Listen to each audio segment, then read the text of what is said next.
21 अगस्त, date save कर लो, 21 अगस्त। एक mark सिर्फ एक मार्क नहीं होता। एक मार्क बच्चे के लिए उसकी परसेंटेज बदल सकता है, उसकी एलिजिबिलिटी बदल सकता है और उसके फ्यूचर प्लान्स भी।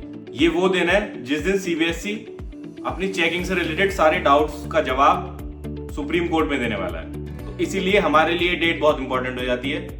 रिजल्ट देख के हर एक बच्चे के मन में ये डाउट है, मेरे एक्सपेक्टेड 60 थे तो मेरे 60 से 20 कैसे रह गए। इसमें कहीं ना कहीं बच्चे को चेकिंग की ही मिस्टेक दिखाई दे रही है।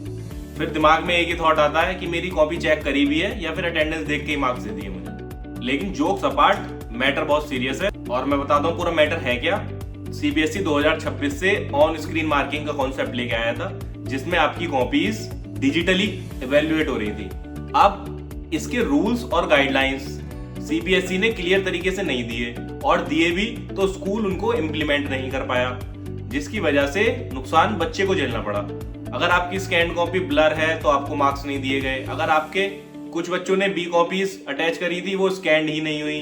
जो टीचर्स चेकिंग कर रहे थे वो इतने वेल ट्रेंड नहीं थे कि वो ऑन स्क्रीन मार्किंग को ठीक से समझ पाए। काफी टीचर्स को मार्क्स एंटर करने में दिक्कत आ रही थी, काफी टीचर्स को रिव्यू लिखने में, लेकिन इस सब का रिजल्ट बच्चे पे दिखा। तो इसी मैटर में सीबीएसई सुप्रीम कोर्ट में सर्टेन रूल्स और सेफगार्ड्स को फॉलो किया था या नहीं, इस बात का जवाब देगा।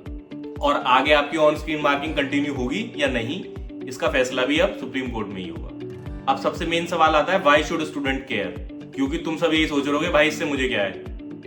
तो इसका डायरेक्ट इंपैक्ट स्टूडेंट पे ही पड़ेगा, क्योंकि आप ये जानते ही हो, जेई हो या फिर नीट, सब में एलिजिबिलिटी क्राइटेरिया है और वो पूरा करना आपके लिए जरूरी है। और जब इस प्रकार की चेकिंग और जब इस टाइप से चेकिंग होगी तो वो परसेंटेज मार्क्स लाना इम्पॉसिबल दिखाई दे रहा है। तो ये एक्चुअल मार्क्स और एक्सपेक्टेड मार्क्स में डिफरेंस कम करना जरूरी है। और घर का फिर तुम जानते ही हो, तुम्हारी मम्मी का वही डायलॉग, खुद की गलती नहीं देखोगे, पढ़ाई नहीं की, लेकिन चेकिंग पे सारे सवाल उठा दोगे।